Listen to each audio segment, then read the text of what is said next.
tournaments again, but he's like he's like making the cut in the Masters. Crazy. But yeah, in games like that, right? If the best player in the world has their best game, nobody else is ever gonna beat them. Um, right? In here, even if the best player in the world is having their best game, I can still suck the fuck out on them, right? I could, I'm never gonna suck the fuck out on Rafa Nadal on the tennis court. I'm never gonna suck out on Tiger Woods on the golf course, right? I can suck out on Phil Ivey on the poker table, and that's what brings people back to the game, right? That's what brings everybody back to the game.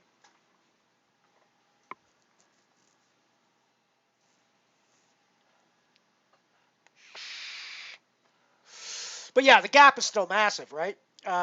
Most of the time when I sit down at a table with Phil Ivey, he's going to eat me for lunch, right? Like it's just not going to be, it's not even going to be a contest, right? Most of the time. Um, and unless I'm just running like God and hitting cards, he's gonna be fucking stealing my money, basically, right? Like that's just the way it's gonna go in poker. So yeah, the skill gap is real, and I mean anybody who doesn't believe that poker's a skill game just needs to look at some of the recent tournaments I've been covering, and watching that all the same names are coming to the top of the tournaments. And yeah, they're running well to do that. Um, but like Ryan Smith won 2 rings, got a second place, bunch of other cashes in this last WSOP series. He's up to like 19 or 20 cashes since the beginning of 2022. And yeah, he's running well, but you don't get 20 cashes by the middle half of the year in live poker unless you're playing well. Like you don't run well for that long, that consistently, right? It's just not well. I mean, I shouldn't say it's not statistically possible because of course it is statistically possible. It's just ridiculously unlikely, right? So there's a point at which you just have to step back, and it's not just him, right? It's not just him. Um, Yeah, like there's consistently the same names that show up at the top of the payout lists when I report these tournaments. There's always a few new names sprinkled in each tournament as well. Um, but more than one of, let's say,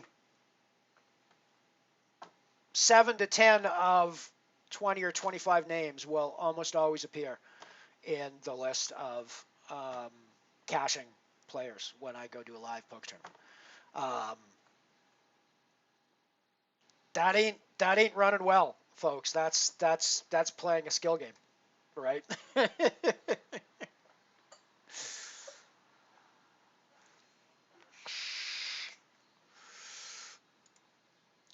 Like Amir Khan, wasn't this series that I covered him in? It was the last series that I covered him in.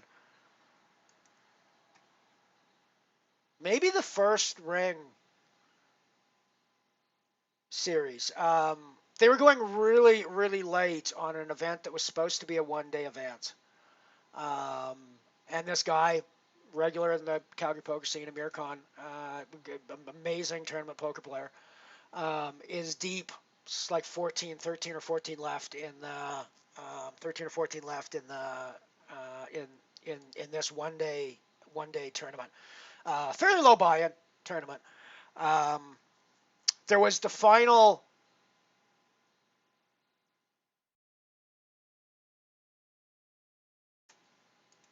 flight of a multi-day tournament playing the next day that he had not bagged a stack in yet. And the tournament staff, it's like about 2 a.m. At the end of what's supposed to be a one-day tournament. There's still like 2 tables left in action.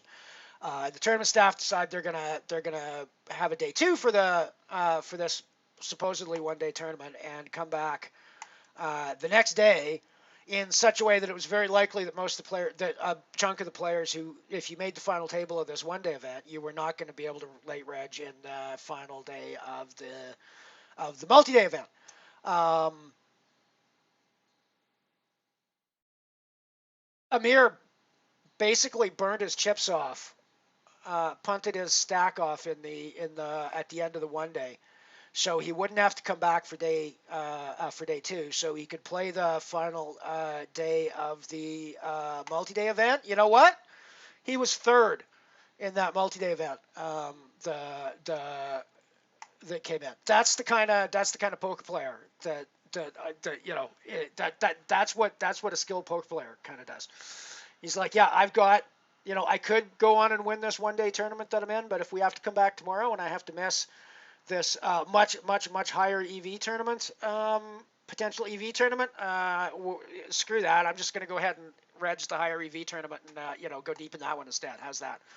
How's that? And the guy did it, and he's one of those 25 names I was talking about, right? He's always, like, I'm always expect to see his name in the caches of live tournaments in Calgary.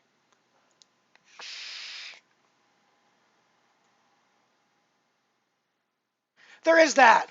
Yeah, there is that, shopper. You do need to have the same money, but assuming you can find the money to sit down and like a cash table, not a fucking chance. I'd sit down, like buying into something like the main event